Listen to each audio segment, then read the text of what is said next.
اب آئیے کچھ اعتراضات میں ان کے پیش کرتا ہوں. عید عید اعوذ باللہ من الشیطان الرجیم. اللہ کے نبی کی حدیث ہے، اللہ کے نبی کی حدیث ہے، اسلام میں صرف عیدین ہے. عیدین مانے دو عید، عید الفطر، عید الاضحیٰ. نبی کہہ رہے ہیں دو عید ہے، ہم تیسری عید لے کے آ گئے، عید بول رہے.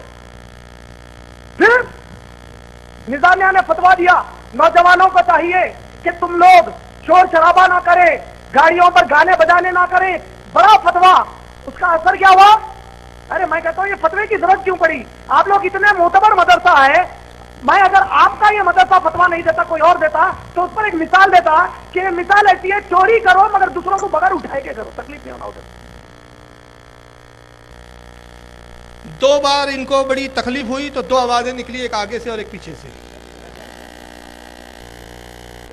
تو آواز یہ نکلی عید. کہاں سے نکلی پتہ نہیں. کہا عید کہہ رہے اس کو، میلاد النبی کو عید کہہ رہے. بھائی ہم کہہ رہے تجھے تکلیف کیوں ہو رہی ہے؟ ہمارے لیے تو عید ہے، اب تیرے لیے میت کا دید ہے تو جنازے مانا. رو دھو، ابلیس بھی رو رہا تھا تو بھی رو. پرابلم کیا ہے؟ اپنے اپنا نصیب ہے. تیرے کو ایک ڈپارٹمنٹ دے دیا، ہم نے ایک ڈپارٹمنٹ لے لی. خوشی کا ڈپارٹمنٹ ہم نے لے لیا، غم کا تم لے لو. کچھ لو تو تم بھی تو آؤ، شرکت تو کرو کچھ. اللہ کے رسول کی حدیث ہے اسلام میں دو عیدیں. کس حدیث میں ہے جی بھیا؟ وہ حدیث تو سنا دو کہ حضور نے کہا دو عیدیں، تیسری کوئی عید نہیں ہے.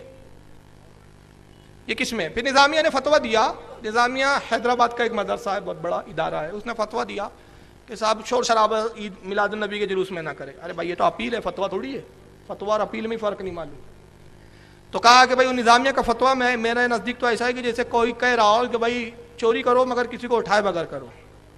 تو یہ اتنا بڑا جاہل ہے. بھائی یہ بتائیے برائی روکی جائیں گی یا برائی کے چکر میں اچھائی کو بھی ختم کر دیں گے آپ؟ ہاں میں نے ایک مثال دی ابھی شادی کی، اب وہی مثال پیش کر رہا ہوں. شادی میں خرافاتیں ہوتی ہے یا نہیں ہوتی ہے؟ ہاں. اور شادی کیا ہے؟ نکاح کیا ہے؟ سنت ہے. تو اب سنت کی ادائیگی کے لیے کیا ان خرافاتوں کی بنیاد پہ وہ سنت بھی چھوڑ دی جائیں گی؟ کہیں گے بھائی چھوڑو، اس میں بہت خرافات ہو گئی تو نکاح ہی مت کرو. اب عقل مند آدمی کہیں گا بھائی نکاح کیا جائے گا، خرافات کے خلاف سمجھایا جائے گا. بہت ایک آسان مثال دوں. سر میں درد ہو تو کیا کریں گے بھائی آپ؟ ارے بولو کیا کریں گے آپ؟ سر میں درد ہو رہا ہو تو نہیں دیوبندی وہاں بھی سری کاٹ کے پھینک دیں گا. بولیں گا نہ رہیں گا سر، نہ رہیں گا درد، سری کاٹ کے پھینک دیں گا. تو بھائی جلوس تو بہتر ہے، ٹھیک ہے، مباح ہے.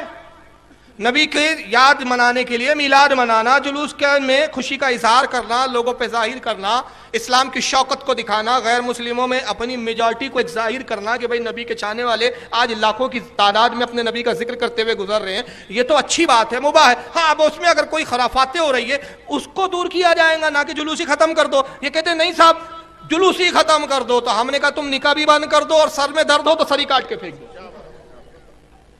اب ایک صاحب نے اور یہی بات کہی تھی، اس پر ایک تیسرے صاحب کو جھٹکا لگا.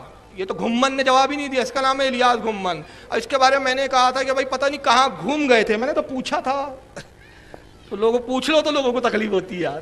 سنیے یہ الیاس گھمن صاحب کے کہتے ہیں یہ دیوبندیوں کے عالم ہے. یہ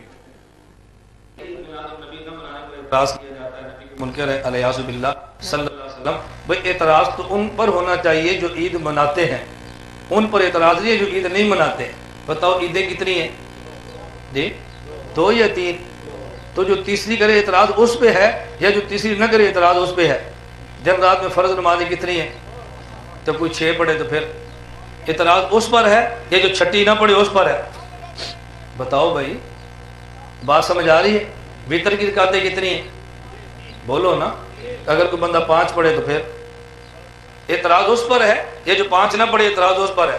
بھائی اعتراض اس پر ہے جو اس نے عید کا اضافہ کیا ہے، جس نے عید کا اضافہ نہیں کیا اس پر کیا اعتراض ہے؟ رسول اللہ صلی اللہ علیہ وسلم کی آمد پر ہم خوش ہیں، اور اللہ کی قسم کائنات میں سب سے زیادہ خوشی پیغمبر کی دنیا کی آمد پر ہے. لیکن عید نہ کہو، عید ہیں ہی 2، عید زیادہ. عید مت کہو، 2 عیدیں ہیں، زیادہ عیدیں نہیں ہیں. پیغمبر کے آنے پر ہم خوش بہت ہیں مگر عید مت کہو. جائیے فیروز اللغات کھول کر دیکھ لیجئے صفحہ نمبر 908. عید کے معنی کیا دیا؟ عید کے معنی لکھے ہیں وہاں خوشی. نہایت ہی خوشی. خوشی کو ہی عربی میں کیا کہتے ہیں؟ مگر مولوی جی کہہ رہے خوشی بہت ہے لیکن عید مت کہو. دیکھو نکاح ہو گیا ہے، شادی ہو گئی ہے، بیوی ہے مگر بیگم نہ کہو. بیگم نہیں کہہ سکتے. اب اس پر ہوا کیا؟ میں نے 2 سال پہلے رد کیا بمبئی میں ان کی ویڈیو دکھا کر. پہلے وہ میں جواب دے دوں, اس کے بعد پھر آتا ہوں میں اپنے مقصد پر.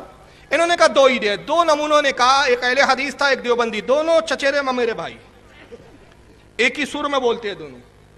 ایک وہ بھی بولتا ہے کہ عید 2 ہے, یہ بھی بولتا ہے عید کتنی ہے, 2 ہے. تیسری عید کا وجود ہی نہیں ہے, نام ہی نہیں ہے.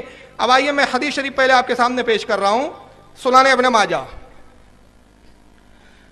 ابن ماجہ حدیث نمبر 1098, اور امام ابن ماجہ جس باب میں اس حدیث کو لائے ہوئے, باب کا نام ہے ما جاء فی زینت یوم الجمعہ. اس باب کے تحت حدیث نمبر 198 لاتے ہیں. حضرت عبداللہ ابن عباس سے روایت ہے. امام ابن ماجہ سند بیان کر کے کہتے ہیں ان ابن عباس قال قال رسول اللہ صلی اللہ علیہ وسلم ان ھذا یوم عید جعل اللہ للمسلمین. آقا نے کہا لوگوں, جمعے کا دن عید ہے جو اللہ نے مسلمانوں کے لیے ظاہر کیا ہے. جمعے کا دن عید ہے. ملا جی کہہ رہے 2 کے علاوہ تیسری ہے ہی نہیں, اور نبی کہہ رہے ہیں عید ہے. تو اب جاہل ایک جواب کیا دیتا ہے, عید ہے تو عید میں کپڑے پہنتے, جمعے کے دن کپڑے کیوں نہیں پہنتے؟ ابھی تو عید میں کپڑے پہننا کون سا فرض ہے, پہلے وہ تو دکھا. اگر عید کے دن کوئی نئے کپڑے نہ پہنے تو کیا عید نہیں رہیں گی؟ وہ سنت ہے, مستحب عمل ہے کہ بھائی عید کے دن نئے کپڑے پہن لے آدمی, اگر استطاعت ہو, اور نہ ہو تو نہ پہنے تو کیا عید نہیں ہے اس کے لیے؟ عید میں کپڑے پہننا شرط ہے؟ کوئی شرط نہیں ہے. عید یار خوشی کا دن. آقا کہہ رہے ہیں کہ جمعے کا دن کیا ہے, عید کا دن ہے. اور یہ 2 عیدیں چلا رہے تھے, 48 عید اور ان کے گلے پڑ گئی. اب یہ بات میں نہیں کہہ رہا, جمعے کا دن ہے, حدیث میں ہے. اور ان کے گھر کا مولوی توصیف الرحمان بھی. مسلمانوں کی کتنی عیدیں ہیں؟ 2 عیدیں ہیں. کس نے دی ہیں؟ اللہ عز و جل نے اور اس کے رسول نے ہمیں بتائی ہیں. اللہ نے اہل ایمان کے لیے 2 عیدیں پسند کی. 2 دن عید کا دن ہے, خوشی کا دن ہے. لیکن یہ تیسری عید کے آداب بیان ہو رہے, جس کو مولانا الیاس قادری صاحب عیدوں کی عید قرار دے رہے. یہ 2 عیدیں ہیں اور یہ تیسری ان سب کی سردار ہے. اب آئیے, جمعے کا دن حضور نے عید کا, اور یہ کہہ رہے 2 عیدیں. 2 عیدیں کون سی ہے؟ ایک بقرہ عید اور ایک رمضان عید, یعنی عید الاضحیٰ اور عید الفطر. آئیے سنن ابن ماجہ پھر دوبارہ دیکھیں. اب اس میں ایک دوسری حدیث آتی ہے, کیا ہے وہ بھی. امام ابن ماجہ اس کو لائے باب فی فضل الجمعہ, حدیث نمبر 1084. حضرت لبابہ ابن عبد المنذر رضی اللہ تعالیٰ عنہ صحابی, ان سے روایت ہے. ان ابی لبابہ ابن عبد المنذری قال قال النبی صلی اللہ علیہ وسلم. لبابہ ابن منذر عبد المنذر سے روایت ہے, وہ کہتے ہیں کہ نبی پاک صلی اللہ علیہ وسلم نے ارشاد فرمایا ان یوم الجمعہ سید الایام واعظمها عند اللہ وہو اعظم عند اللہ من یوم الاضحیٰ و یوم الفطر. آقا نے کہا کہ لوگوں, جمعے کا دن دنوں کا سردار ہے. تمام دنوں کا سردار کون سا دن ہے؟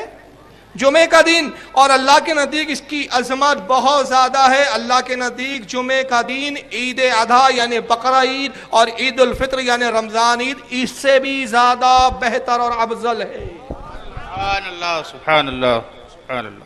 جمعے کا دن عید الفطر سے بھی افضل ہے اور عید الاضحیٰ یعنی بقرہ عید سے بھی افضل ہے. تو ملا جی اعتراض کرتے ہیں, تو کہتے ہیں کہ صاحب وہ جمعے کا دن اگر عید ہے تو پھر آپ کپڑے کیوں نہیں پہنتے, یہ کیوں نہیں کہتے؟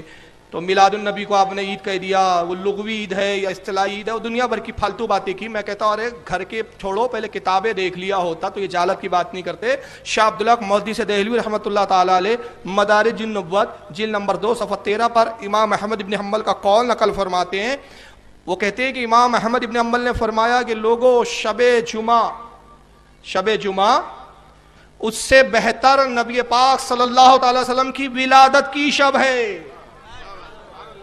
اس لیے کہ اگر رسول اللہ کا وجود پاک نہ ہوتا تو نہ جمعہ ملتا, نہ عید بقرہ عید ملتی, نہ عید رمضان ملتی. سبحان اللہ. یہ اس سے زیادہ افضل ہے, جمعے سے بھی زیادہ. اور جمعے کو کس سے افضل قرار دیا؟ 2 عیدوں سے. اور امام احمد ابن حنبل فرما رہے ہیں اس سے زیادہ افضل ہے. لکھ کون رہا ہے؟ شاہ عبداللہ محدث دہلوی رحمۃ اللہ علیہ. تو فاروق رضوی کو مت بولو, پہلے اماموں کو دیکھ لو. اور اسی بات کو امام قسطلانی رحمۃ اللہ علیہ نے المواہب اللدنیا جلد نمبر 1 صفحہ 145 پر لکھا. اسی بات کو امام زرقانی نے شرح المواہب کے اندر انہوں نے بھی اس کو بیان کیا. اسی کو عبد الرحمن ابن جوزی نے اپنی کتاب میلاد النبی صلی اللہ علیہ وسلم میں بھی بیان کیا. اسی بات کو امام جلال الدین سیوطی نے بھی اپنی کتاب میں بیان کیا. متعدد حوالے میرے پاس اس تعلق سے.